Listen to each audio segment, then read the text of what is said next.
So if I talk about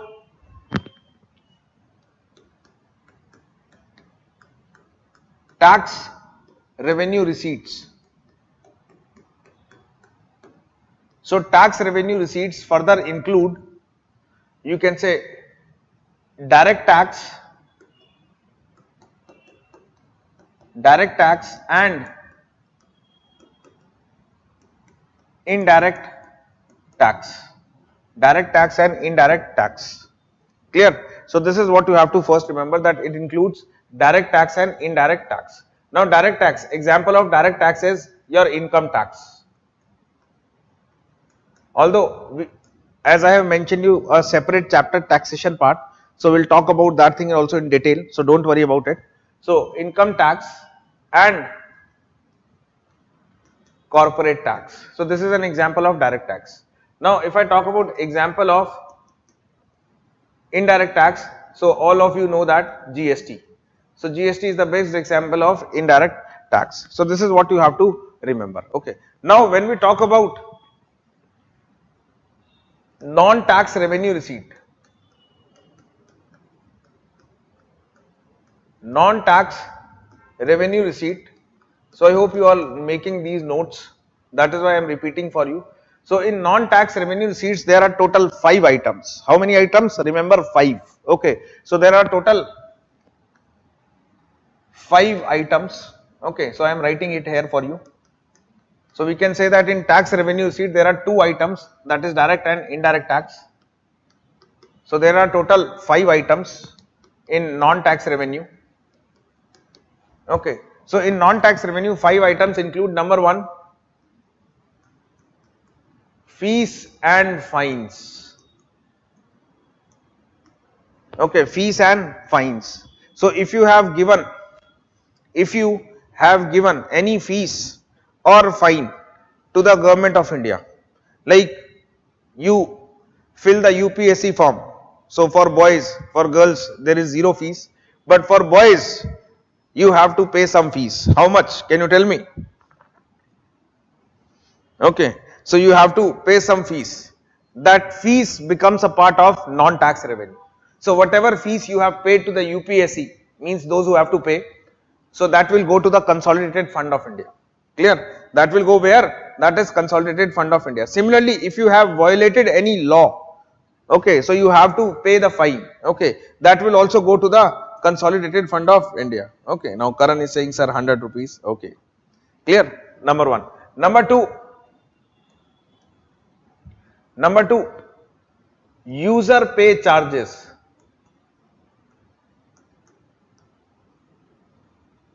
User pay charges. Now what are user pay charges is, like, okay, one student is writing, sir, fees is not a type of tax. No beta, tax is different, fees is different. Clear? Okay. Number 2, user pay charges. So when it comes to user pay charges, what basically user pay charges means? So I will just give you one example, then you will better understand. Now sometimes, suppose, assume that you are not staying in your house, okay, or you can say you went for world tour, okay, for example for 1 year, and when you come back to your house after 1 year, you find that there is electricity bill and water bill. So you contact the department, means government, and you told them that I was not present in my house from last 1 year, so why you send me the bill?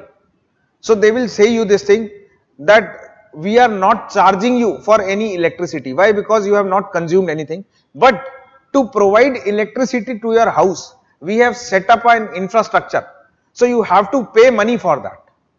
Okay, you have to pay money for that. That is called user pay charges. Clear? I hope it is clear to everyone. Again, yes, gas pipeline facility. Okay, so ultimately you can, like, one student is writing gas pipeline facility, very good. Okay, so again, if gas pipeline is provided to your house and you are not using any, you can say, quantity of gas from that pipeline, but still there will be some bill.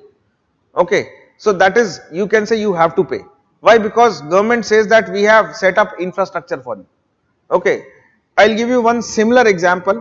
Like if suppose any one of you are staying in some flats, so in that flat, even you have to pay the maintenance charges. Okay, similarly, government used to say that term as a user pay charges. Okay, so if you are not staying in that flat, still you have to pay the maintenance charges. Why? Because people will say that we have arranged security guard, CCTV for you. So for their maintenance, we need money. Clear? So this is called user pay charges. Okay, number three, profits and dividends from PSU, that is public sector unit. Now you know that government has invested in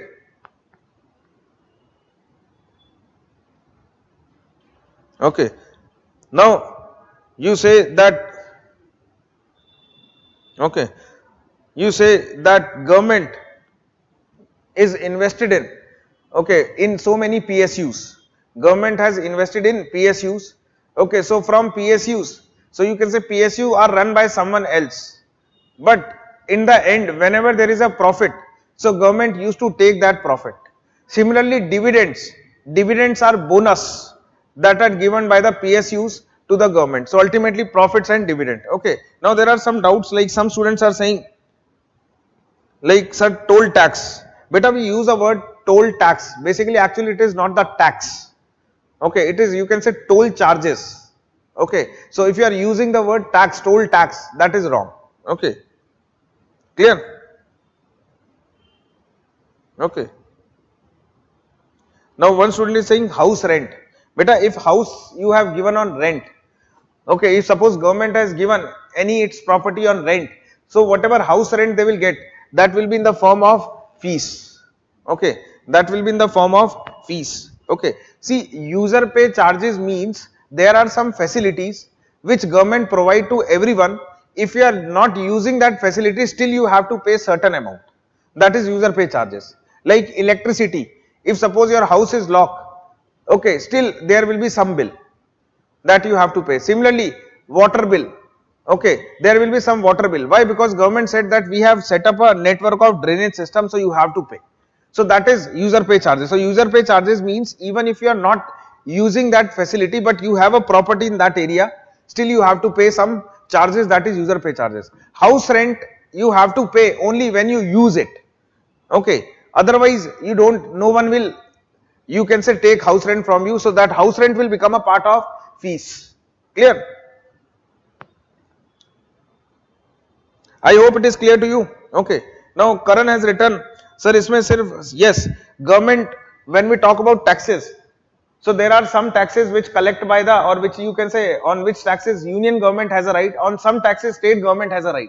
So ultimately when we are talking in context of government of India, remember this thing, that we are talking in context of government of India. In context of government of India, we have to focus only on taxes on which government of India has the authority. Clear?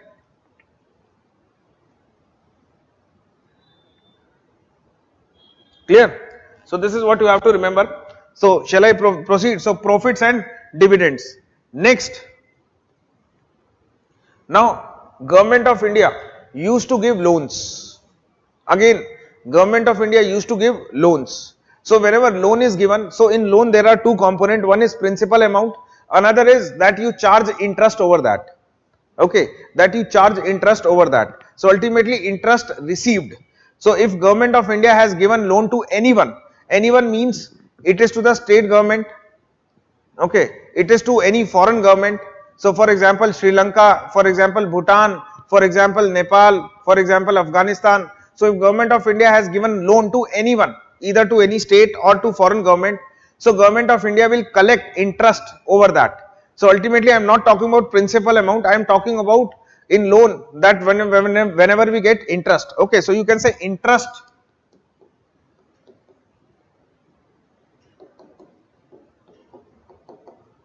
received by government of India. Okay, so whatever loan they have given, okay, so for example it can be possibility that 5 years back government of India has given loan to any country, any other country or any state. Okay, for example 5 years back government of India has given loan to, for example, state like UP, okay, and the loan has been given for 20 years. So it means in current time also government is receiving interest from that state every year, okay. So ultimately whatever interest they are receiving, that is a part of non-tax revenue. And fifth, now next is grants.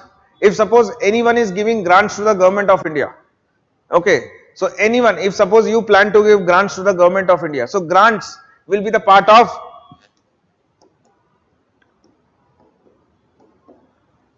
your non-tax revenue. Grants received by government of India, or you can say charity. So it is like this: when in your house some relatives come, so they used to give you money and you say no, no, no, no, and later on you keep it, okay. So these are grants, okay, these are grants. Clear?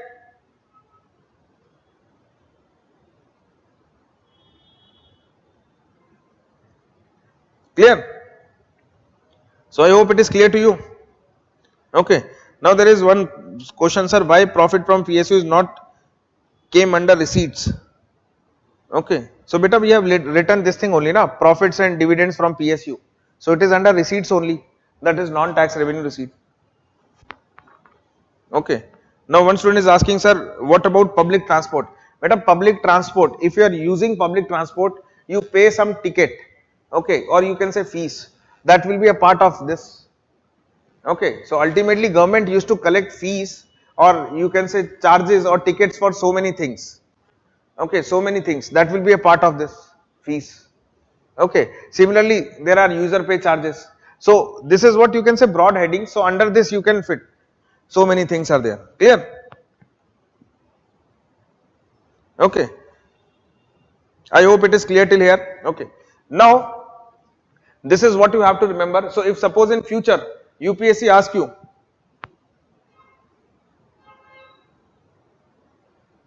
okay, now one student is asking, sir, can PM fund comes under this? Beta, PM fund has been deliberately kept outside this. So when they kept outside it, so this was a debate also. Okay, so they have kept deliberately out of this. Okay, but otherwise, if they have not made any law with respect to keeping it outside, then any grants that are you are receiving, that will be a part of this. Clear? So that is a, you can say, government discretion. Now one student is saying, sir, cess and surcharge. Yes, beta, cess and surcharge will be a part of, you can say, tax revenue receipt. Clear? Clear? Okay. Now one student says, sir, what about railway income? Railway income, beta, comes here only, non-tax revenue receipts. Surplus of RBI is under profit and dividend. Yes, surplus of RBI is a part of this, profits and dividend. Clear? Any other doubt? Now one student is writing grants expenditure come under. Beta, when we will talk about expenditure, there we will talk about that grants expenditure. Now we are talking about receipts only. Clear? I hope it is clear till here. Okay. So one simple question that they will ask you, which of the following is or are part of non-tax revenue receipt? So you have to remember these 5 items. Okay. Or if they ask you which of the following is or are part of revenue receipts, so then you have to remember both non-tax as well as tax revenue receipts. Okay. So these are the things that they are going to ask you. Clear? Okay. Now we'll talk about capital receipts.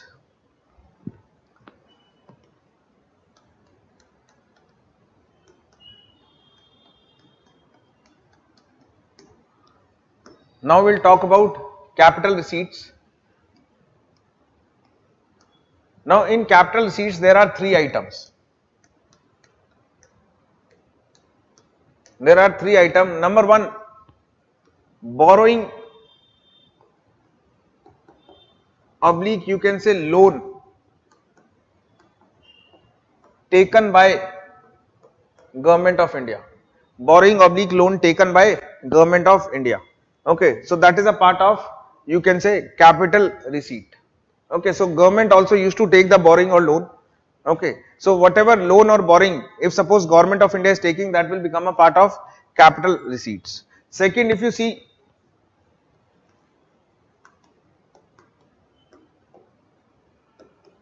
disinvestment. So basically disinvestment is nothing but whenever government is selling its shares in PSU in such a way that after selling the shares, government is left with at least 51% of the shares or more. That is called disinvestment. Okay, so point is here is this, that whenever government sell its shares, it becomes a part of disinvestment. Okay, it becomes a part of disinvestment. Clear? Clear. So ultimately we can say sale of shares in PSU. Okay, so while selling the shares, whatever money that received, that will become a part of disinvestment. Number three, can anyone tell me what will be the third part? Number 3 is recovery of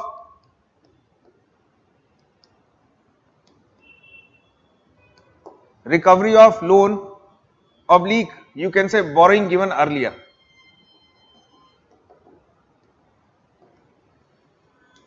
Borrowing given earlier. So few minutes back I have given you one example when we talked about interest received by the government. So I have given you one example here that if suppose government has given loan to any state, for example UP state 5 years back for 20 years. So it means government is receiving interest every year, that is till 20 years government will receive the interest from the UP government. Now once 20 year will get over, so whatever amount that has been given, okay, you can say principal amount, that will be recovered. So that will become a part of recovery of loan, okay, or borrowing given earlier by the government of India. Clear? So these three are the part of capital receipts.